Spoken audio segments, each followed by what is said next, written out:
think a new team has arrived in the AFC West, and their name is the Los Angeles Chargers. Yeah.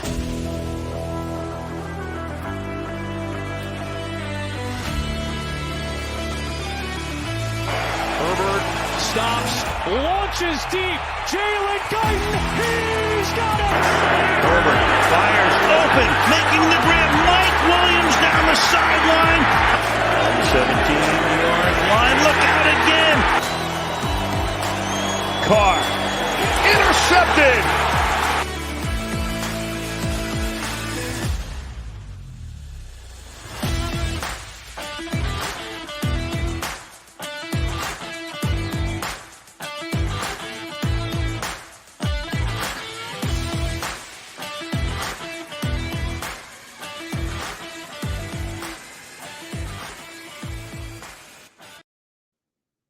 And we're back with another episode of the Shock Therapy Podcast. I'm your host, Tyler Lawrence at LAC Master Bowl.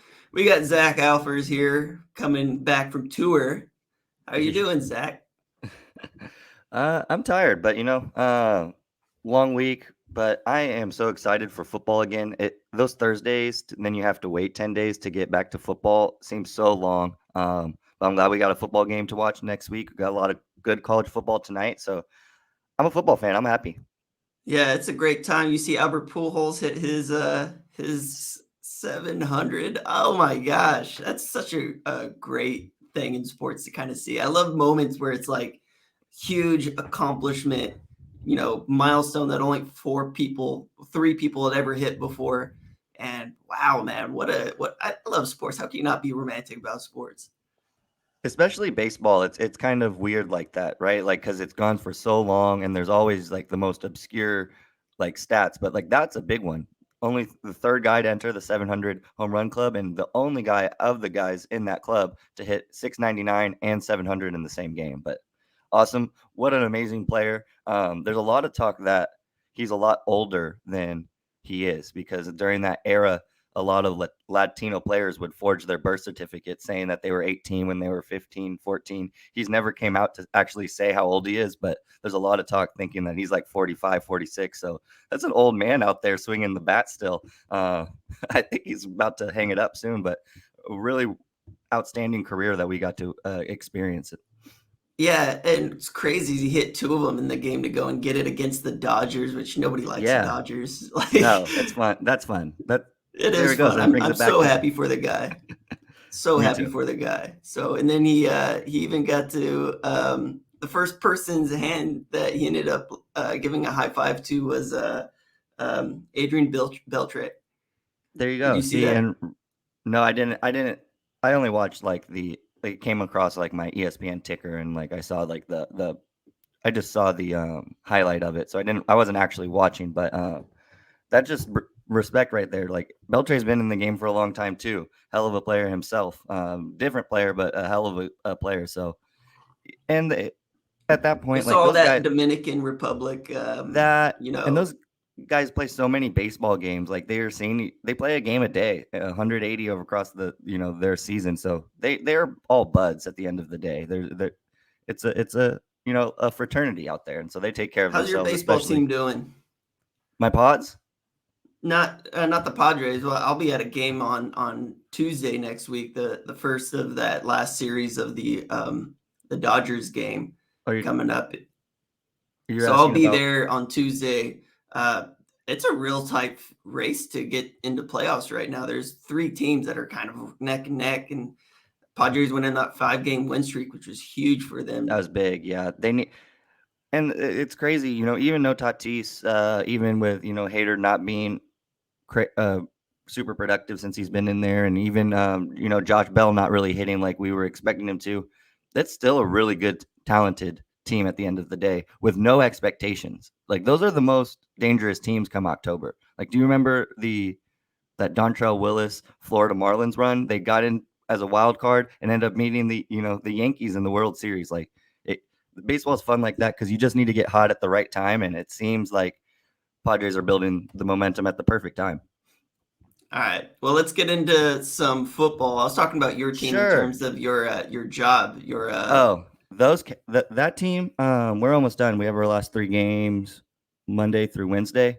Not making the playoffs, but they set a record this year for the most call-ups to the Giants. So successful in one regard, maybe not in the win-loss column, but it's a fantastic year. I'm ready for 2023. Am I lagging a bit? No, you're not. You're good. Okay. All right. Let's talk about some football, though. All right, let's talk about some football. So let's just start at the injury report. Keenan Allen, Justin Herbert, Corey Linsley, Trey Pipkins, and Donald Parham are all questionable. Corey Linsley is actually doubtful. J.C. Jackson, I think they've already made the decision that he's not going to play. The big one is Justin Herbert, whether or not he's going to play. I know he didn't practice on Friday. They gave him an extra day of rest to see if they can get him as healthy as he can be. I got to ask, like, what's your thoughts? Because it seems like the fan base is pretty split. Play Herbert, don't play Herbert. Where are we at as a podcast on the pendulum here? Yeah. Well, what I have read and what I understand is that with his injury, it's just a waiting game. There's no way that he can possibly make it worse. He's not really going to prolong it. The only way he can heal is extended rest, which you're not going to be able to get in an NFL season. So I think you're going to let him go as long as he can handle the pain. I think that's where we're at right now, is how much pain can Justin Herbert endure. So if he's ready to go, then I think you got to rock with him, because it's not something that's going to get better over the course of the season. This is going to be a reoccurring topic we talk about, I think, through the end of the year, unless he just goes out and becomes, that superhuman that we've seen these last couple of years. But I think you got to rock with him. There's no really possibility of making it worse. I think another big key of whether or not he plays is who's healthy on that offensive line. Are we going to get Trey Pipkins back? I don't think Corey Linsley's doubtful, so we'll probably see a little Will Clapp. Is Filer going to be better than he was against the Chiefs? I think all of those also kind of factor into Staley and the Chargers' decision. Yeah, the offensive line health is going to be super important in the coming weeks. In terms of Justin Herbert's injury, so what a rib block is, it's almost like a lidocaine shot. So it just numbs. So he's not going to feel any pain. I did see that Tyrod Taylor is suing I saw that. suing the doctor who gave him the rib block that ultimately punctured his lung, and I don't think he'll ever start a football game again. So I did see that. I'm not really too worried about a re-injury or something similar like that happening. That's such a one-off, a Right. 1 in every 1,000 shots that you give, something crazy is going to happen like that. So I'm not really too worried about it. In terms of the health, re-injuring it isn't going to be something that's going to happen. I think that they're just going to give him a rib block. It's literally a nerve block. So they're blocking the nerves from providing pain to the rib. So I think he's going to go. An extra week of healing. This is going to be a 3 to 4 month process of healing, and he's not going to ever get healed because he's going to take hits. It's just going to happen regardless. Right. It's his play style and everything else. So if this would have happened at halftime, they probably would have given him the rib block and he would have played just as well as he did. J.C. Jackson being out is going to hurt. A little interesting that he is so sore. I mean, granted, he only took like 2 weeks off after the surgery. So you think that his body's still in football shape. Something else to monitor there. Is this a setback or is this a new injury? I don't really know what's going to go on with J.C. Jackson there. Corey Linsley being out hurts. But Trey Pipkins was a full participant at practice on Friday. So I think he's going to go. That's good. Donald Parham, this might be the week that we see him back. Can't wait. And then Keenan Allen should be back. I'm expecting Keenan Allen to be back. I feel like the hamstring thing isn't going to be a lingering issue, right? He had a whole 10 days off. Yeah. He had more than 10 days off because he didn't play that Thursday game. So he should be good to go. For the Jaguars, just Shaquille Griffin. Hip injury was limited on Friday, just kind of popped up on the injury report. They're a healthy team, and they're a much, much better, much more well-coached team. They just shut out the Colts. Like, can we talk about that for a sec? It's pretty crazy. Well, I think my first question, do you think the Jaguars, what do you think is more, or do you think the Jaguars are just that good, or do you think the Colts just played a bad game, or do you think it's a combo kind of somewhere in the The middle? Colts are, what is going on in that organization right now? So Yeah. that team has the best young running back in the NFL right now. In terms of like Absolutely. at his age, like that dude is a stud. I can't think of his name right now. Jonathan Taylor. Jonathan Taylor is just killing it. Like he is so freaking good, but they have really struggled to get their run game going. The Matty Ice experiment looks like a downgrade from what they had last year with Carson Wentz, which is terrible. Like that is, his arm is turning into jello. He's making bad decisions. They're struggling to keep him standing up because their offensive line has not played well. And this is an offensive line that everybody thought was like really, really good. Right. Quentin Nelson, right?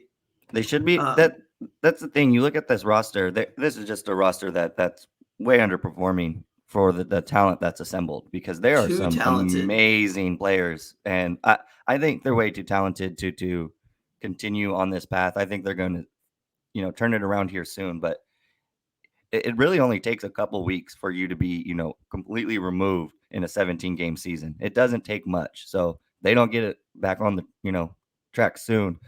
They can get buried in a not very competitive division right now in the AFC South, something we thought was going to be a little better, but the AFC South in general, Titans struggling out the gate. Texans kind of don't know really what to expect from those guys either. And then what is the other team over in the AFC South? The Texans, the Titans, the Jaguars. And then another unpredictable team. Like the AFC South is so confusing right now. Yeah, the Titans are struggling. Everybody's struggling, it seems like, in that division.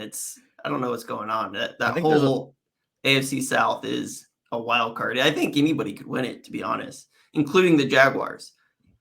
These first two couple weeks are been so bizarre. I think no team honestly looks good minus the Bills. The Bills are legit, I think, heads over heels over any team right now in the NFL. And then it just doesn't. And then everyone else is kind of struggling. Like the Packers are struggling. You can go down the list. Like everybody who we thought was going to be a playoff contender, not looking so good. Has a lot of things to work on. Niners just losing their quarterback, having to pivot at the last second because of that injury. Like there's a lot going on in the NFL, which makes this league so fun to follow. And in terms of the Jaguars, we're talking about the Colts having this monstrous run game, supposedly. The Jaguars ranked number 3, the third best rush defense in the NFL right now. They got some playmakers on that defensive side of the ball. Devin Lloyd's playing really well. They got Trayvon Walker has been like a really, really fun addition for them. He's been wrecking havoc in the backfield opposite Josh Allen. This team is much, much better coached. Maybe even like some of their skill position players, they got 2 really good running backs over there. James Robinson's been kind of leading the pack there, but Travis Etienne has made his fair share of plays. And then Christian Kirk came out of nowhere and he just became a wide receiver 1 who has been really dangerous, really, really dangerous for them. Trevor Lawrence seems to be progressing. Definitely had his down season last year, not to his fault by any means. Now that he has a competent coaching staff, he's got some playmakers. Their offensive line is a little bit better. Brandon Sharif was a huge pickup for them in this offseason. I think that this Jaguars team is a lot more dangerous than people are giving them credit for. Just overall, I think that they loaded on some real heavy defensive line talent. Fatukasi, Devon Hamilton is coming into his own. Roy Robertson's been coming into his own. They got some young studs. I talked about Devin Lloyd and Trayvon Walker. Even in their secondary, having Tyson Campbell, who's been playing really well, and bringing in Darius Williams. Across the board, this roster is a much, much better team than they were a season ago. The last 5 years, I mean, the Jaguars have been a dumpster fire for so long. Like since Maurice Jones-Drew, Byron Leftwich, like those are the last guys that had, those are the last guys in-house when they were competitive. And that was, I don't know, I was in grade school still. Right.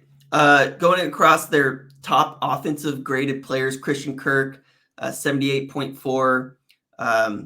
They have a backup tight end on there. I'm not really going to talk about him. Zay Jones, 68.1. James Robinson, 67.7. They got enough players on that offensive side of the ball to be kind of dangerous.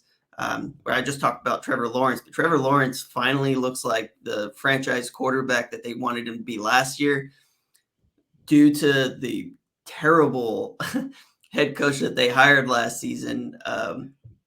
What's his name? Urban. Urban kicking kickers and doing all kinds of weird, crazy. Yeah. I can't wait for that documentary to come out, that 30 for 30 or whoever gets a hold of that, because that's going to be insane. What a downfall of talked about as one of the greatest college coaches of all time, gets one shot and just completely botches it. It's so that story is so crazy to me. So they run a lot of play action and they use their running backs a lot. James Robinson. Wow. He is Maurice Jones-Drew. He's got that same build. He's kind of that smaller guy, right? Like, yeah, he really reminds me of Maurice Jones-Drew. So I think that is probably their X factor on the offensive side of the ball, because he does it through the air. He does it on the ground. He's shifty. He's got some power. I think he's probably their best offensive player, even above Christian Kirk. I think Christian Kirk has just had a lot of targets. I want to say he had like 18 targets last week. So he's definitely a player that you have to keep an eye on. But I feel like this offense runs through James Robinson. Oh, yeah. Very similar statures, actually. MJD's 5'7", 207. Robinson walks around 5'9", 219. So very similar. Low guys, hard to tackle, can get involved in the passing game.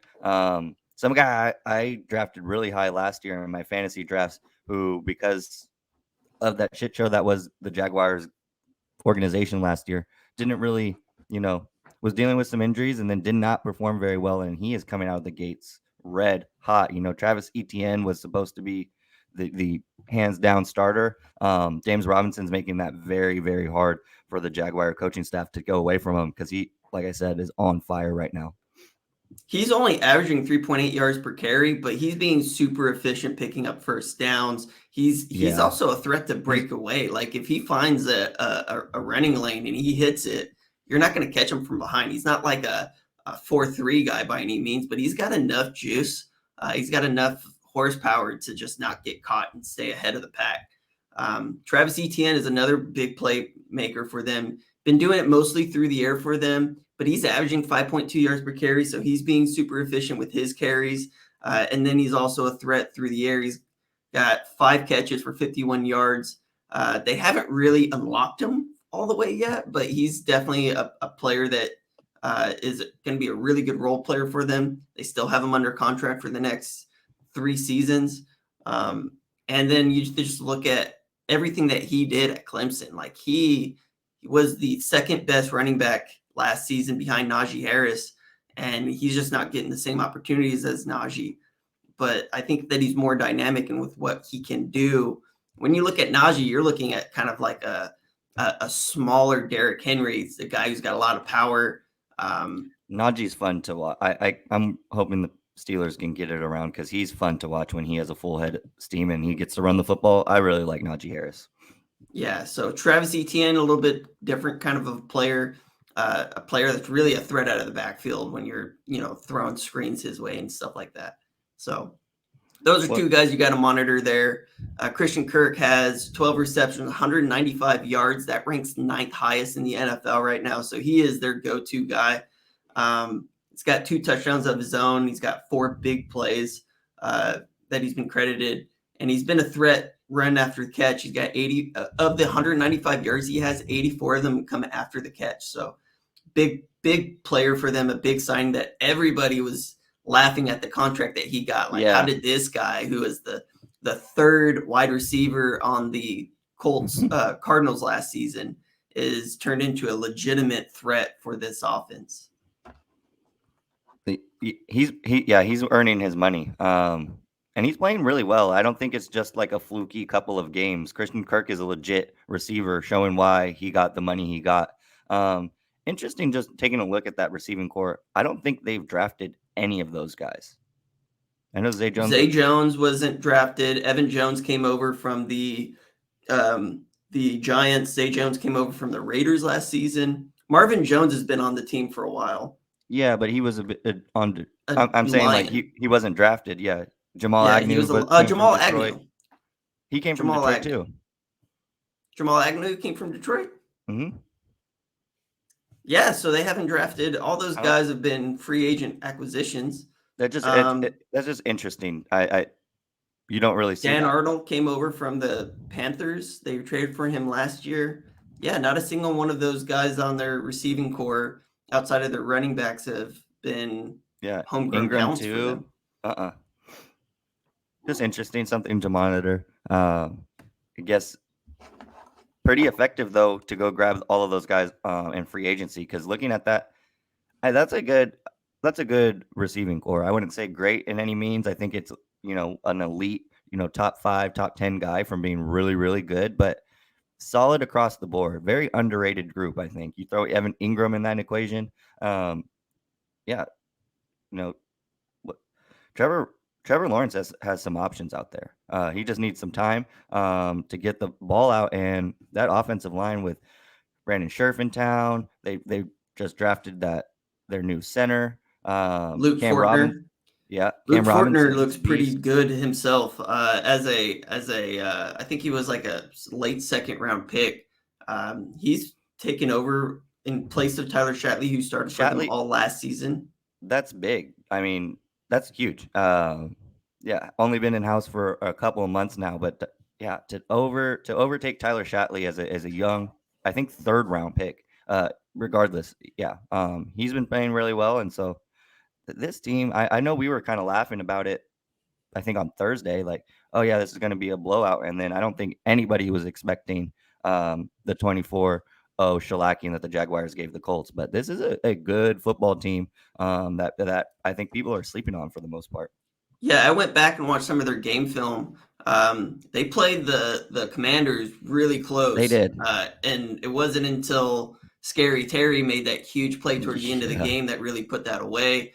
Trevor Lawrence had maybe a minute left to go and march down the field, ended up throwing a last-second interception. But they were pretty close to winning that game. This team could be 2-0 right now. And then we're talking about their offensive line. I think Cam Robinson has been a quality average to just above average offensive tackle for them. Juwan Taylor, maybe not the best in pass protection, but he is a mauler and a huge human being. I think he's like 350 pounds. Kind of like I still feel like his best position is at guard, but in terms of like a legitimate mauler, a guy who's moving guys off the line of scrimmage, Juwan Taylor's extremely strong. He's huge. I don't think we're going to have any problems with him with our edge rushers just because of who we are. But he is somebody that when he gets his hands on you in the run game, he's opened up huge rushing lanes for you. Yeah, absolutely. And that has to get Etienne Robinson excited to run behind a big bruiser like Taylor. And then beyond that, like, I really think their running back room is really deep over there in Jacksonville. Just drafted Snoop Connor in the 5th round, and then they have JaMychal Hasty kind of just waiting in the background. Like, that's not a no-name back. Like, that guy can still play some football. I know he's been dealing with some injuries the last couple of seasons, but JaMychal Hasty is still a good football player too, that he's not going to see the field because there's just so much talent ahead of him on the depth chart. Moving on to their defensive side of the ball, their top graded defenders right now. Josh Allen has an 89.9 defensive grade. He's got 2 sacks, 6 total pressures, and really come onto his own in the run game. Already has 5 stops in 2 games. Adam Gotsis, who's kind of a rotational interior guy for them, 79.8. Devon Hamilton, who has been kind of like a near bust, has kind of come onto his own. He's got himself 3 stops himself. He's got 2 pressures, not really much of a pass rusher, but as a nose tackle, as a guy who's controlling the line of scrimmage, he's really come into his own as well. And then they got some really young talent.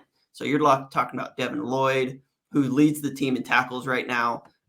Chad Muma, as a 3rd edge rusher, Kalavian Chasen.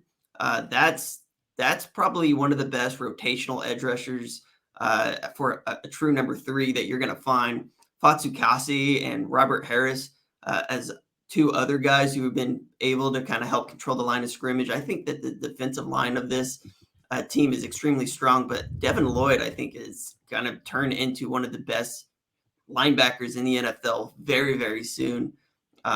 He has played extremely well. I think he ended up scoring in the 90s last week against the Colts, which is why the Colts really struggle to get the run game going, because he fills gaps quickly and in a hurry. I think that this defense is much, much better than people are giving them credit for. Devin Lloyd is their top graded run defender, 86.3. So only has 1 missed tackle through 2 games, 6 stops himself. In pass coverage, he's allowed 6 receptions on 8 targets, but one of them was a 57-yard run after the catch. So 65 yards, and one of those came on one big play where he missed it. So those receptions he's given up are going to be for like 1 or 2 yards. He's keeping everything in front of him, and he's closing click, clack in a hurry. Also has an interception and 2 pass breakups. So really, really good player.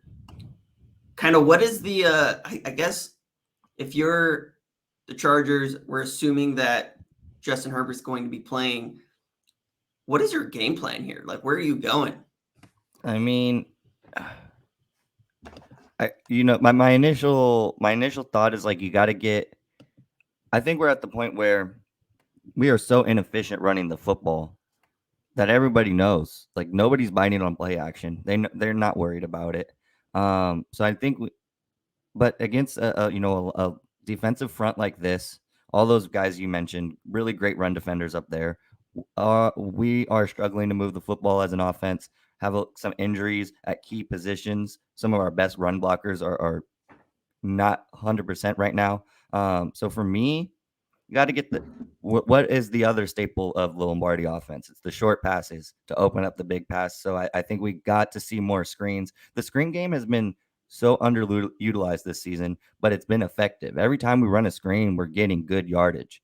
Well, not every time. There's a couple, but like for the most part, the effect, that play has been effective for us, and I have not seen it nearly enough as I would like. Because you got some really good run after the catch guys that just have not been able to get the ball. I'm talking about Austin Eckler's not been able to get out in space. Gerald Everett has been DeAndre Carter. Like, we have some guys who can take it to the house at any point in the field. For me, obviously you want to come in and get the run game going. I don't think this is the defensive front to really use that game plan. So my pivot is short passing game, lots of screens. Let's get these playmakers the ball in space, and make and force Jaguars to make some plays on the perimeter, because I think that's where you want to exploit these guys, because in the middle they are very, very strong and stout defense. I do think that they're strong, but I still feel like the short game here is just not working in our favor this week, because I think Devin Lloyd has played really, really well. And I think that when you look at some of their corners, outside of Tyson Campbell, I mean, Darius Williams is going to be more of a slot player for them right now. I really think that you can kind of test them deep. We know Rayshon Jenkins has had some issues in the past in pass coverage. I think this is a game, especially with, Justin Herbert's health kind of in limbo right now. I think that we kind of just prove them wrong, and we go deep and we test them out deep. I think that's kind of the game plan here. I think this is not a good game to kind of build up your run game against. I do want to see our rookie running back get some carries. Yes. Finally. I know he's been kind of a game time decision not dressing. I don't think that that's the correct answer. I think we need to get him moving. But in the grand scheme of things, I think that where you're going to attack this defense is going to be through the air. And I think that you're going to get some shots deep. Tyson Campbell's a real young corner. Test him against some of our deep threats. And let's go ahead and get our speed threat involved in the game plan a little bit, because he's had like 6 snaps this season. Yeah, our granted, he hasn't been the best player in the world, but he has a knack for getting open deep down the field. I'm talking about Guyton. Jalen Guyton. Jalen Guyton has had no opportunity in this offense, and I get that DeAndre Carter has kind of leaped them on the depth chart. Yeah, but we need to get some, and that's what everybody's asking for. Everybody wants to see the deep ball. Everybody wants to see Justin Herbert air it out, and we just haven't been doing it. Everybody's been really calling for Joe Lombardi's job over it. I know. Some of the play calling decisions have been a little interesting. Some of the fourth down decisions, or I would say non-fourth down decisions that we've been making. I think this is a game where you kind of air it out a little bit, get out to a big lead, and force this team away from the run, which is kind of their strength. Yeah, you don't want to. That is fair, because you really do not want to, for the same reasons I was saying, don't really want to get. You don't want to get in a running battle with this team. I think they are more equipped at this point. They have a lot more rhythm, and that's all. That the running game is all about rhythm, which we have none of right now, and they're rolling. So, good game to test that run defense that is much improved from last season. And when are we going to get a Sebastian Joseph Day sighting? Can we get a game from Seabass soon? Because that guy, not saying he's not playing bad, but he has not been a major impact over the first couple of games. So I'm waiting for a big Seabass game up in the middle, because I think they're going to test that run early and often. You can shut them down, force Trevor Lawrence to throw the ball, able to keyhole them in some key situations, and let Khalil Mack and Joey Bosa do their thing. I kind of like your game plan a lot more. Yeah, I want to see us force them to play from behind and make Trevor Lawrence become why they drafted him, and see if you can get some turnovers out of it. It is a little concerning that we're not going to have J.C. Jackson out there, but I'm very comfortable with our secondary, with the secondary that we do have. And they got some guys that can take some deep shots down the field. Zay Jones can get open downfield.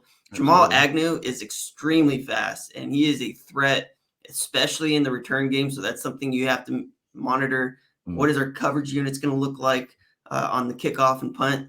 Because Agnew, I think, returned 2 last season for touchdowns. He's a dangerous player to have back there. So we need to make sure we're still covering. Haven't had any issues with our punter this season, so let's just continue to kick it high and let our coverage teams get out there. So in terms of the Jaguars' overall statistics, so they're averaging 23 points a game, which ranks 12th best in the NFL right now. They are running the ball on 42% of their total snaps, which is interesting when they got up to a 21-0 lead, and they are passing the ball more than you'd expect them to, 50% pass play percentage. And then in terms of their run defense, they rank 4th in opponents' rushing yards per game, 3.4 yards average is what they're allowing what they're allowing, which is just incredible. 3.4 yards per carry is insane. But through the air, they're right average. Yards per game, they're ranked at about 15th. Passing yards a game, 234 yards passing per game. That ranks 17th against a really terrible Colts pass offense is what that is right now. So they haven't been able to get turnovers through the air as much. I think that you attack them through the air is kind of what I'm looking at here. Well, and testable. I mean, testable. There's some good DBs back there, but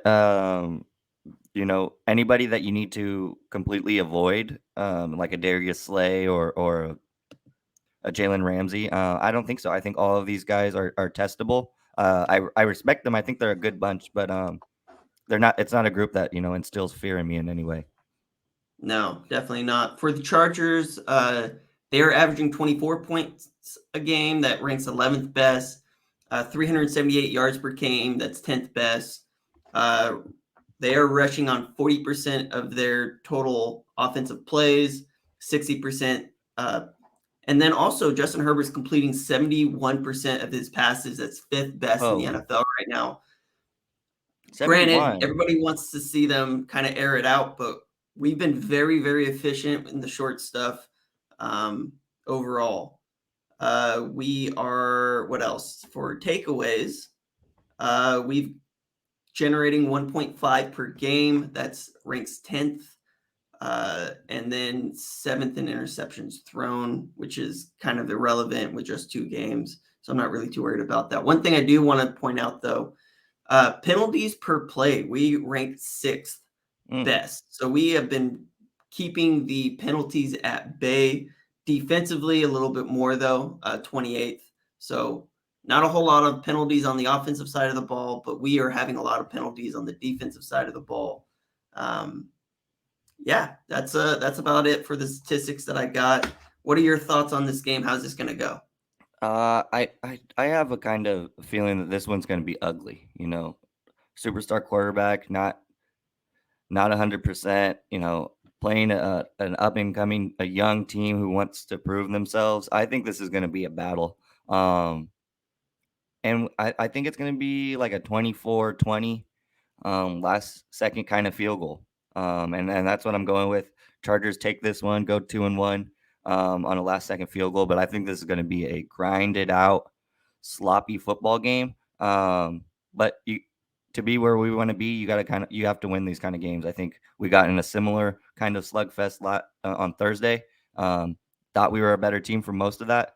Chiefs got it done. So hopefully we can take a little, flyer out of their playbook, and it's going to be nasty football. I'm not expecting anything pretty, but that sometimes those are some of the most fun games. So I think we're in for a treat, a game that I was not expecting much. I think it's going to be pretty damn exciting. I will say that nobody's interested in attending this game. So I've been looking at season ticket prices. Well, just ticket prices for this game. They're going for like $120. Really?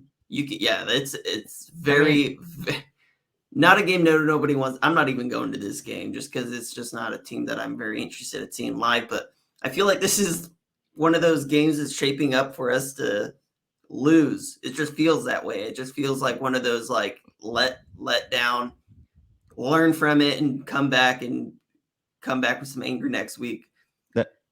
And it just feels like this is one of those games that's being set up for us to lose with some of the injuries we've been having.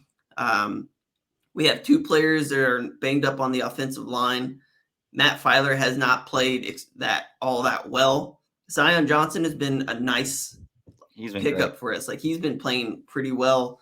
But between him and Rashawn Slater, you got 3 other pieces on a defensive line that are not playing up to par. With Will Clapp, I'm just not very interested in seeing Will Clapp play right now.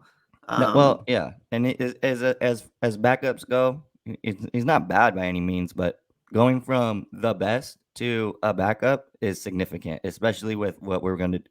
Corey Linsley is so important to the Chargers offense. He does so much control at the line of scrimmage, calling out blitzes. Would you agree? Pass coverage. Would you agree that he's the second most important player on that Chargers offense behind Justin Herbert? In terms of like setting things up pre-play, he definitely is. Shifting the pass protection left or right, calling out blitzes. I mean, he's a very vocal guy on that offensive line, especially last season. He's a phenomenal player. Justin Herbert is coming into his own to do those types of things, but where is he at on that? I don't really know. I haven't really seen it. Something you should probably look at film. How did that change when Will Clapp came into the game? Was Will Clapp making those calls? Was it Justin Herbert? I don't know. It's going to be something interesting to watch. I still think the Chargers are the better team. They should pull it out, but it feels like one of those games is going to get dropped. Feels that way. I hope I'm wrong. We've just been conditioned for a lifetime to expect that, right? We haven't chargered away many games in recent past, and I think Staley, out of all of, if not more than the players, that dude is angry that he's 1-1 right now.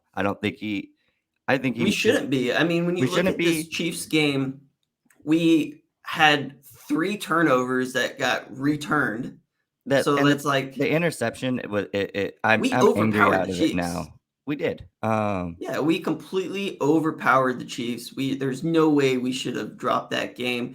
We were driving in to go up by an extra score, and we ended up throwing a pick six. Like huge swing. But I think that angers this team. I think they also think they have a little bit to prove. You know, a team that a lot of the media thought was going to be a Super Bowl contender hasn't proved it yet. So starts 1 week at a time. I want to put a complete football game together because I think we're going to need it. I don't think this one's going to be pretty.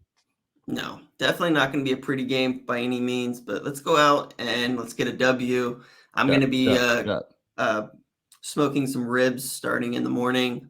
So I'm ready for this game. Let's go. Let's go. All right. All right. We'll talk to you guys later. Over and out.